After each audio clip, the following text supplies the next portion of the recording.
నమస్తే, నేను Kavitha. Welcome to I dream. Financial planning and management, investment, stock మార్కెట్లు చాలా మందికి అర్థం కాని ఒక బ్రహ్మ పదార్థంలా ఉంటాయి. సొసైటీలో చాలా మంది అటువైపు వెళ్తున్నారు, దాని గురించే మాట్లాడుతున్నారు. మనం కూడా కొంచెం పెట్టుబడి పెడదాం అనుకున్నా నష్టాలకి ఎండ్ అవుతున్నటువంటి వాళ్లే ఎక్కువ కనిపిస్తుంటారు. కావలసినటువంటి ప్రాపర్ అడ్వైజ్ లభించాక ఆర్థికంగా నష్టపోయి చితికిపోయినటువంటి ఫ్యామిలీస్ ఎన్నో కనిపిస్తుంటాయి. వాళ్ళకి కావలసినటువంటి ప్రాపర్ గైడెన్స్ ఇవ్వడానికి మనతో పాటుగా ఉన్నారు ఫైనాన్షియల్ ఎక్స్పర్ట్ సాయిరామ్ గారు. సాయిరామ్ గారు, నమస్తే అండి. నమస్తే మేడం. సాయిరామ్ గారు, చాలా వరకు స్టాక్ మార్కెట్లు అనగానే కొంతమంది తెలిసి కొంతమంది తెలియక న్యూస్ ఇవన్నీ చూసిన తర్వాత చాలా రిస్కీ థింగ్, అది మనకు సెట్ అవ్వదేమో అని ఒక ఫీల్ ఉంటుంది కదా. స్టాక్ మార్కెట్లలో ఇన్వెస్ట్ చెయ్యాలి అంటే తీసుకోవాల్సినటువంటి జాగ్రత్తలు ఏముంటాయి అసలు? ఫస్ట్ మనకు మార్కెట్ గురించి తెలియాలండి. తెలియకపోతే మొహమాటమే లేదు, go and find a better advice. ఈ రోజుల్లో ప్రాబ్లం ఏమొస్తుందంటే వాళ్ళకి తెలియదు అని వాళ్ళు ఒప్పుకోరు, ట్రై చేస్తా అంటారు. ట్రై చేస్తే ఏమవుతుంది, డబ్బులు పోతే నాలెడ్జ్ వస్తుంది, ఎక్స్పీరియన్స్ మిగులుతుంది. అది తెలుసుకోవడానికి 10-15 ఏళ్ళు అవుతుంది. ఒక ట్రేడర్ని చూశాను, ఒక 18 ఏళ్ళ నుంచి ట్రేడింగ్ చేశాడు. ఎర్నింగ్స్ అంటే ఆయన ఇన్వెస్ట్మెంట్ మీద ఎంత రిటర్న్ వచ్చిందని చూస్తే 9%. అది కూడా ఆ రోజుల్లో తక్కువ ఇన్కమ్ మీద ఉండటం వల్ల ట్యాక్స్ కట్టలేదు. ఒకవేళ ట్యాక్స్ కట్టాల్సి వస్తే ఇంకా తగ్గేది. ఈ 9% కోసం ఆయన ఎన్ని బుక్స్, నెక్స్ట్ సాఫ్ట్వేర్స్ ఎన్ని కొన్నాడు, క్యాపిటల్ ఎంత వేస్ట్ చేశాడు, నెక్స్ట్ జాబ్ కూడా మానేశాడండి. సో ఇంత స్ట్రెస్ తీసుకొని తీరా ఎర్న్ చేసింది ఏంటంటే 9%. ఒక మ్యూచువల్ ఫండ్ మేము కంపేర్ చేసాం, మేనేజర్ పోర్ట్ఫోలియో అని కానీ ఒక మ్యూచువల్ ఫండ్ కానీ చూస్తే అవి 15-16% వర్స్ట్ కూడా. ఆ కేటగిరీలో వర్స్ట్ కూడా 15-16 ఇచ్చాయండి. ఇంకా బెస్ట్ అయితే 23 ఇచ్చాయి. సో అవి చాలా సింపుల్గా ఉంటాయి. మన మనీ వాళ్ళకి ఇస్తే వాళ్ళు మేనేజ్ చేస్తారు. So we can do our job. మీకు ఇప్పుడు యాంకరింగ్ వీటి మీద రెవెన్యూ వస్తుంది. సో దీని మీద ఫోకస్ చేస్తే ఎక్కువ వస్తుందా, లేదా మార్కెట్స్ మీద ఫోకస్ చేస్తే ఎక్కువ ఇన్కమ్ వస్తుందా? ఇప్పుడు ఒక సాఫ్ట్వేర్ ఎంప్లాయీ ఉన్నాడు, వాడికి ఎక్కువ స్కిల్ పెంచుకొని కొత్త కోర్సెస్ తీసుకొని అప్గ్రేడ్ చేసుకుంటే ఎక్కువ వస్తుందా, లేదా ఈ మార్కెట్ మీద చూస్తే ఎక్కువ వస్తుందా? ఆ బేసిక్కే మర్చిపోతారండి. మళ్ళీ కొంతమంది ఏం చేస్తారంటే మా అబ్బాయి స్టాక్ మార్కెట్లో బాగా సంపాదిస్తున్నాడండి, సో ఈ సెక్టర్లోనే ఫుల్ టైం కెరియర్ తీసుకుంటా అన్నాడు. ఓకే, ఫుల్ టైం కెరియర్ అంటే నో ప్రాబ్లం, రీసెర్చ్ అనలిస్ట్ కానీ వాటర్ కానీ చేయొచ్చు. సో నేను మాట్లాడాను, ఏం బాబు ఎలా చేయాలని ప్లానింగ్ ఏంటి? సో డాడీని అడిగానండి, ఓ 50 lakhs క్యాపిటల్, సో దాన్ని బట్టి నేను ఎవ్రీ వీక్ నేను 1 lakh తీసేస్తాను అన్నాడు. ఎవ్రీ వీక్ 1 lakh అంటే 50 weeksలో అయిపోతాయి. అవునండి, 1 yearలో 100%. అసలు ఏంటి, ఏం చేసావని చూస్తే ట్రేడింగ్ చేసేవాడు. He got some luck. ఒక 1 month 2 months బాగానే కలిసి వచ్చింది. సో దానికే ఇక బాగా చేసేస్తాడు అని చెప్పేసి దిగుతున్నారు. మార్కెట్ కనుక ఒకసారి రివర్స్గా రియాక్ట్ అయితే కనుక ఈ ఉన్న క్యాపిటల్కి అటు అప్పు తెచ్చిన క్యాపిటల్ కూడా పోగొడుతుంది, చాలా మిస్టేక్స్ చేపిస్తుంది. ఎందుకని పెట్టుబడి పెట్టాలండి అసలు స్టాక్ మార్కెట్లలో? ఇన్ని రిస్కులు ఉన్నాయి అనుకున్నప్పుడు, ఒకేసారి ఢమాలన పడిపోతుంది, చాలా నష్టం కూడా ఉంటుంది అనుకున్నప్పుడు రిస్క్ లేనిది ఎక్కడండి? Real estate. సో కబ్జా చేస్తే టైటిల్ డీడ్ ఫ్రాడ్స్ ఉంటాయి. కావాలంటే మన సేమ్ ప్లాట్ 2-3 అమ్మేస్తే సినారియోస్ మనం చాలా చూసాం న్యూస్లో. ఓనర్ టెనెంట్స్ ఇష్యూస్ ఉన్నాయి. నేను ఒక ఇల్లు కట్టేసి నేను రెంట్కి ఇస్తాను, ఓనర్ టెనెంట్ ఇష్యూస్ ఉన్నాయి. ఇన్ని ఇష్యూస్ రియల్ ఎస్టేట్లో ఉన్నాయి. దాన్ని రిస్క్ అన్నారు ఎవరైనా? అదే గోల్డ్ పడిపోయినప్పుడు ఎవరు రిస్క్ అనరు, అదేందుకు నేను అమ్మనంటారు. 2019 yes bank crisis.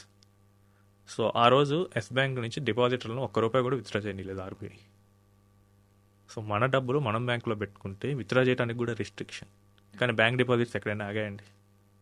Stock market risky అంటారు. ఎందుకు రిస్కీ అంటే మీరు సరిగ్గా పెట్టట్లా. ఇప్పుడు మీరు టైటిల్ డీడ్ వెరిఫై చేసుకోకుండా ల్యాండ్ కొంటారా? ట్రూ. మీరు గోల్డ్ వెరిఫై చేసుకోకుండా గోల్డ్ పోయి తీసేసుకుంటారా? మీరు గోల్డ్ చూడండి, ప్రతిసారి నమ్మకమైన దగ్గరే ఉంటారు. ఎందుకు? ఫ్రాడ్ జరిగిద్దనే కదా. బ్యాంక్ కూడా ఏ బ్యాంక్ పడితే ఆ బ్యాంకులో మీరు డిపాజిట్ చేస్తారా? ఊరు పేరు లేని బ్యాంకులో డిపాజిట్ చేస్తారా? State bank of India, HDFC, ఆ పెద్ద పేర్ల దగ్గరికి వెళ్ళేది. సో మరి మీరు మార్కెట్కి వచ్చేసరికి అంత రీసెర్చ్ ఎందుకు చేయరు? అంత అవగాహన ఉందంటారా? అది తెలుసుకోవాలి కదా. నాకు లేదు, then I should go for a professional. వాళ్ళు కొంత ఫీజు పే చేసి వాళ్ళు చేస్తారు. సో అది చేయనంటారు, ఇక్కడ మాత్రం ఇంత రీసెర్చ్ చేయకుండా పెట్టేస్తారు డబ్బులు. యాక్చువల్లీ స్టాక్ మార్కెట్లో పెట్టమంటే you are taking ownership in that business. So ఆ బిజినెస్లో ఓనర్షిప్ చేసే ముందు అసలు ఆ బిజినెస్ ఏంటి నీకు అర్థమవుతుందా లేదా, అది గ్రో అయ్యే పొటెన్షియల్ ఉందా, నువ్వెంత ఎక్స్పెక్ట్ చేస్తున్నావు అదెంత గ్రో అవుతుంది. సో ఇవన్నీ చూడాలి కదా. ల్యాండ్ కొనేటప్పుడు అయితే ఇవన్నీ చూస్తారు కదా, మరి మార్కెట్లో తిరిగేటప్పుడు ఇవన్నీ ఎందుకు చూడరు? సో ప్రాబ్లం ఎక్కడంటే మైండ్ సెట్ అండి. సరైన ఎక్స్పెక్టేషన్స్ లేకుండా రావటం, అండ్ ఈ గూగుల్ చేయటం ఎక్కువ, ఇన్ఫ్లుయెన్సర్స్ వాళ్ళలో పడిపోవటం. సో వాళ్ళకేముంది, వాళ్ళకి డబ్బులు ఇస్తాయి కంపెనీస్, వాళ్ళు ఈజీగా చెప్తారు. మీరు దాన్ని నమ్మేసిపోతే ఎలా? ఇప్పుడు మీరు టీవీలో యాడ్ చూసారని చెప్పేసి మీరు ప్లాట్ దగ్గరికి వెళ్ళారు, దాన్ని మళ్ళీ తిరిగి లాయర్కి చూపిస్తారు కదా డాక్యుమెంట్స్. ఇక్కడ ఎందుకు చూపించరు? ఇంకో అడ్వైజర్కి లేదా ఇంకో ఎక్స్పర్ట్కి. సో మార్కెట్ రిస్కే అండి, అది అన్ని సెక్టర్స్లో ఉంటుంది. మార్కెటే రిస్క్ అంటే కాదు, real estate risk, gold risk, deposits రిస్కే. మీరు నమ్మి వేరే వాళ్ళకి డబ్బులు ఇచ్చాడు, ఆ డబ్బులు వాళ్ళు ఇవ్వకపోతే అవి కూడా రిస్కే కదా. కానీ ఇచ్చేటప్పుడు మీరు కూడా చూసుకోవాలి కదా, వాడికి మన బాధ్యత ఉంది. మీకు రిస్క్ అసెస్మెంట్ అనేది మీరు చేసుకోవాలి కదా. చెయ్యకపోవటం వల్ల లాస్ వస్తుంది. అండ్ ఇంకో థింగ్ ఏంటంటే, మార్కెటే జీరో అయితే మనకి జాబ్స్ ఉండవండి. మార్కెట్ జీరో అవుతుంది ఏంటంటే ఆ కంపెనీ మూతపడిందని.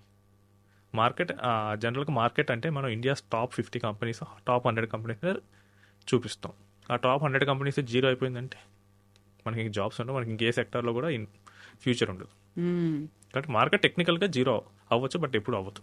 అయితే మీరు అన్నట్టుగా అవగాహన కలిగి ఉండాలి, లేకుంటే అడ్వైజులు తీసుకోండి అనుకున్నప్పుడు ఎంతమంది ఎక్స్పర్ట్స్ ఉన్నారు, వాళ్ళు ప్రాపర్గానే చెప్తారా అనే ఒక డౌట్ కూడా ఉంటుంది కదా. నేను వాళ్ళ దగ్గరికి వెళ్ళి అప్రోచ్ అవ్వాలి, నా డౌట్స్ అన్ని క్లారిఫై చేసుకోవాలి, ఏది మంచి ఏది కాదు అనేది వాళ్ళు సజెస్ట్ చేస్తారా అనే దాంట్లో కూడా మళ్ళీ డౌట్ఫుల్గా ఉంటారు కదా. ఇది తప్పదండి. మనం లాయర్స్ దగ్గరికి వెళ్ళేటప్పుడు సేమ్ క్వశ్చనే కదా, ఆయన కరెక్ట్గా చూస్తాడా చూడా, లేదా ఒక డాక్టర్ దగ్గరికి వెళ్ళేటప్పుడు అది కరెక్ట్గా ట్రీట్ చేస్తాడా, same will apply for an advisor also. First ఏంటంటే ఒక 2-3 అడ్వైజర్లు కలవండి, టైం పడుతుంది. సో కూర్చొని మీ ఇష్యూ మొత్తం చెప్పండి, మీ ప్రొఫైల్ మీరు ఇది చేయాలనుకుంటున్నారని. దెన్ వాళ్ళు ఒక ప్లాన్ క్రియేట్ చేస్తారు, అది మీకు సాటిస్ఫాక్టరీగా ఉందా లేదా. సో అడ్వైజర్ మిమ్మల్ని హ్యాండ్ హోల్డింగ్ చేయగలుగుతున్నాడా లేదా. సో అంతా సెట్ అయితే మీకు నచ్చే, ఓకే ఈ అడ్వైజర్ మనతో బాగానే ట్రీట్ చేస్తున్నారంటే then you can move it. ఒకవేళ నేను నిజంగానే స్టాక్ మార్కెట్లలో ఇన్వెస్ట్ చేయాలనుకుంటున్నాను, ఏ షేర్లు కొనుక్కోవాలి అనేది కూడా ఒక డౌట్ ఉంటుంది కదా. ప్రభుత్వ రంగమా, ప్రైవేట్ రంగమా, ఏ సెక్టార్లో అవి కొనుక్కుంటే బాగుంటుంది అనేది ఉంటుంది. So it's again depends on persons risk taking అండి. సేఫ్ కోసం వెళ్ళే వాళ్ళందరూ టాప్ 50 కంపెనీసే కొనుక్కోవాలి. India's top 50 companies, Nifty 50 index అంటాం, లేదా సెన్సెక్స్లో ఉన్న కంపెనీస్. కొంచెం అగ్రెసివ్గా వెళ్ళే వాళ్ళు ఆ ర్యాంకింగ్లో మిడ్ క్యాప్ స్టాక్స్ కొనుక్కోవచ్చు. నేను మరీ అగ్రెసివ్ వెళ్తా అంటే స్మాల్ క్యాప్స్కి వెళ్ళొచ్చు. సో అలా కాకుండా మైక్రో క్యాప్స్ కానీ పెన్నీ స్టాక్స్ కానీ వెళ్ళారంటే, సో వాటిని ఎవరో ఒకళ్ళు ప్రమోట్ చేస్తున్నారు బ్యాక్ ఎండ్లో. మీరు కనుక అందులో ఎంటర్ అయితే కొన్ని రోజుల తర్వాత వాళ్ళు ఎగ్జిట్ అవుతారు, ఇక మీరు అక్కడే లాక్ అయిపోతారు. రిస్క్ ఫ్యాక్టర్స్ ఉన్నాయి అక్కడ, మనకు తెలియాలి కదా. సో ఎప్పుడు చిన్న కంపెనీస్ జోలికి వెళ్ళకూడదు. సో పెన్నీ స్టాక్స్ని ఎలా ప్రమోట్ చేస్తారంటే, నేను ఒక కంపెనీలో ఒక 10 లక్షలు ఇన్వెస్ట్ చేశాను, ఇప్పుడు నేను దాన్ని అగ్రెసివ్గా ప్రమోట్ చేస్తాను. ఈ ప్రమోషన్ చూసి ఎవరైనా వచ్చి కొన్నారనుకోండి, నేనే మళ్ళీ తిరిగి అమ్మాల్సింది ఆ స్టాక్స్. నా స్టాక్స్ నేను 10 లక్షలు కొన్నది నేను ఒక 50 లక్షలకు అమ్ముతాను, మీరు 50 లక్షల దగ్గర కొనేస్తారు. ఇక మీరు అమ్మాలని చూసినప్పుడు ఇంక ప్రమోషన్ ఆగిపోతుంది, ఎట్లాగో నాకు డబ్బులు వచ్చేది కాబట్టి నేను చేయను. ఇక మీరేమో 50 లక్షల దగ్గర లాక్ అయిపోతారు. ఇక మీరు అమ్మాలనుకున్నా ఎవరు కొనేవాడు అంటాడు, ఇంకప్పుడు జీరోకి అయిపోయినట్టు. సో ఎప్పుడు పేరున్న ఈ టాప్ వాటికే వెళ్ళాలి. లేదు ఒక మ్యూచువల్ ఫండ్ దగ్గరికి వెళ్ళండి. సో ఈ many mutual fund houses, even చిన్న చిన్నవి కూడా, they will spend billions of rupees for research. 1 billion అంటే 100 కోట్లు రీసెర్చ్ చేయడానికి అంత స్పెండ్ చేస్తాయి. అంటే ఏంటంటే కంపెనీ మంచిదా కాదా, ఇందులో డబ్బులు పెడితే మనకు వస్తాయా రావా, ఈ బేసిక్ 2 క్వశ్చన్స్కే వాళ్ళు బిలియన్స్ ఆఫ్ రూపీస్ స్పెండ్ చేస్తారు. ఇంకా ఎస్బీఐ లాంటి పెద్ద మ్యూచువల్ ఫండ్ కంపెనీస్ అయితే ఇంకా చాలా ఎక్కువ స్పెండ్ చేస్తుంది. సో ఇవన్నీ మనం స్పెండ్ చేస్తూ ఉంటుంది కాబట్టి మనకి ఏదైనా మనకు ఆ కేపబిలిటీ ఉంటే ఓకే, లేనప్పుడు టాప్ కంపెనీస్కి వెళ్ళిపోతుంది. And public versus private sector అన్నారు కదా, సో ఇది అగైన్ మార్కెట్ సైకిల్ బట్టానండి. సో కొన్ని వాటిలోనేమో పబ్లిక్ సెక్టర్స్ టాప్లో ఉంటాయి. ఫర్ ఎగ్జాంపుల్ మనకి రైల్వే ఉంది, అక్కడ ప్రైవేట్ అనేది లేదు, ఇంకా అక్కడ వెళ్తే పబ్లిక్కే వెళ్ళాల్సి వస్తుంది. నెక్స్ట్ బ్యాంకింగ్లో పబ్లిక్ ప్రైవేట్ 2 ఉన్నాయి. సో వీటిలో ఏంటంటే ఒక సైకిల్స్ నడుస్తాయండి. సో మనకి మార్కెట్ కంప్లీట్గా అవగాహన ఉంటే తప్ప మనం వెళ్ళలేని సైడ్ అది. సో దానికన్నా మనం అమౌంట్ చిన్నది అంటే కనుక మేనేజ్డ్ పోర్ట్ఫోలియోస్ కానీ మ్యూచువల్ ఫండ్స్కి వెళ్ళిపోవచ్చు. చాలా పెద్ద అమౌంట్ ఉంది అలాంటప్పుడు ఈ క్వశ్చన్స్ అన్నీ వస్తాయి, బట్ కామన్ మ్యాన్ దగ్గర అంత అమౌంట్స్ ఉండవు. సో దానికి అది ఇర్రెలవెంట్ అయిపోతుంది. యా అలాంటప్పుడు తనంతట తను ఒక వ్యక్తిగతమైనటువంటి డెసిషన్ తీసుకోవాలా, ఎవరినైనా అప్రోచ్ అయ్యి వాళ్ళ త్రూ చేయించుకోవాలంటారా? స్టాక్స్ కొనుక్కోవడం కావచ్చు, ఎక్స్చేంజ్ కావచ్చు, ఇవన్నీ. సో సచిన్ టెండూల్కర్ కోచ్ ఉన్నారు, దానికి బ్యాటింగ్ రాదని. కోహ్లీ కోచ్ ఉన్నారు, టీమిండియా కోచ్ ఉంది. ఈవెన్ టీమిండియా కోచ్ చూడండి, గౌతమ్ గంభీర్ 2007 వరల్డ్ కప్ రోహిత్ శర్మతో కలిసి ఆడాడు. So both were players at that time. So even అంటే దాని అర్థం ఏంటంటే వాళ్ళకి కూడా బాగా ఎంత బాగా ఆడుతున్నా కానీ ఒక అడ్వైజర్ని తీసుకోవడం కరెక్టే. ఎందుకంటే మనం చేసే మిస్టేక్స్ మనకు తెలియదు.